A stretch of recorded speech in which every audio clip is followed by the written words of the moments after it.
அன்பும் வாய்மையும் உன்னிடம் குன்றாதிருப்பதாக, அவற்றை கழுத்தில் அணிகலனாய் பூண்டுகொள். நீதிமொழிகள் 3ஆம் அதிகாரம் 3வது வசனம்.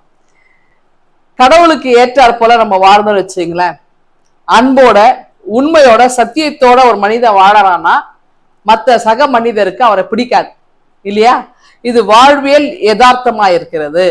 அப்போ ஒருவர் ரொம்ப உண்மை உள்ளவரா இருக்கிறாரு அப்படின்னா, எல்லாத்திலும் நேர்மையா இருந்தாக்கா இந்த உலகம் அவரை பார்த்து என்னன்னா எள்ளி நகையாடும். ரொம்ப நீதிமானா இருக்கிறான், ரொம்ப நல்லவனா இருக்கிறான், பழைக்க தெரியாதவங்க, நிறைய விஷயம் நம்ம சொல்லுவோம். அப்போ உலகத்தாரோட நாங்க ஒத்து வாழ முடியல, சிலர் நம்ம அப்படியே அட்ஜஸ்ட் பண்ணி வாழ முடியல.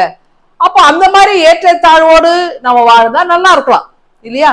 அப்போ உண்மையோடு ஒருவர் வாழும்பொழுது மனிதர் பார்வையில அது ஏற்றுக்கொள்ள முடியாததா இருக்குது. அதான் பேசுவாங்க, அவர் ரொம்ப நல்லவர், அதெல்லாம் பேசுவாங்க. ஆனா அவரை சில நேரத்தை ஏற்றுக்கொள்ள இல்லைங்க இப்படிதாங்க அப்படின்னா முடியாது. அப்போ எல்லாரையும் ஏற்றுக்கொண்டு எல்லாரையும் அட்ஜஸ்ட் பண்ணி எல்லாரையும் அரவணைச்சு தவறு இருந்தாலும் அதையும் மோல் பண்ணி போறவங்களை எல்லாரும் உலகம் ஏற்றுக்கொள்ளும். ஆனா திருமறை நமக்கு சொல்லுது, கடவுளை நீ பற்றிக்கொள். அப்போ கடவுளுக்கு பயப்பட பயம் இருந்துச்சுன்னு வச்சீங்கன்னா நீ தப்பு செய்ய மாட்டீங்க. அப்போ அன்பையும் உண்மையும் கருத்து அணிகலனா செயினா போட்டுக்குங்க, எல்லாத்தையும் அன்புக்கு செய்யுங்க. அதே நேரத்துல உண்மையோடு இருங்கள், நேர்மையோடு நீங்கள் இருங்க. உலகம் 1000 பேசினாலும் அதை குறித்து நீங்க கவலைப்படாதீங்க, உலகத்தை குறித்து கவலை வேண்டாம். இப்போ கடவுள் பார்வையில நம்ம நேர்மையானவர்களாய் உண்மை உள்ளவர்களா இருந்தா போதும். அதாவது நமக்கு இங்க அவார்டு நமக்கு வரணும்னு அவசியம் இல்லை, நமக்கு விண்ணகத்துல அதுக்கான ரிவார்டு நமக்கு எல்லாமே ஆட்டோமேட்டிக்கா கடவுள் நமக்கு கொடுத்துட்டே இருப்பார். அப்ப நம்ம கிரெடிட் அங்க சேர்ந்து கொண்டே இருக்கு.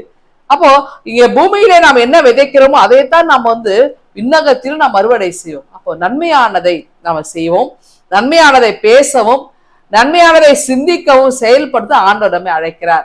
அப்போ சக மனிதரிடத்துல பேசும்போது மற்றவர்களை குறித்து நம்ம விமர்சிக்காமல், ஒருவேளை மற்றவர்கள் குறித்து நல்ல விஷயம் இருந்தால் அதை பேசுவோம், தீமை இருந்தால் அதை பேசுவதை தவிர்ப்போம்.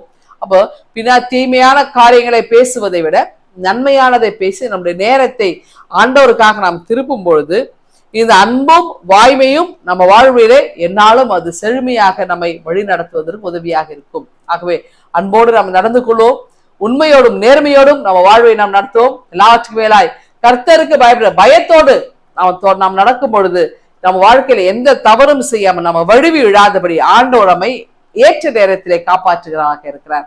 ஆண்டவருடைய சமூகத்தில் நம்ம அர்ப்பணிப்போமா? இந்த சிந்தனையோடு இந்த நாளை நீங்கள் துவங்குங்கள். ஆண்டவர்களை ஆசீர்வதிப்பாராக. ஆமென். எங்கள் அன்பின் ஆண்டவரே, அன்பையும் வாய்மையும் நாங்கள் பெற்றோர்களாய் திகழ கிருபை தாரும். மீட்பர் இயேசுவை ஜெபிக்கிறோம் எங்கள் அன்பின் கடவுளே. ஆமென்.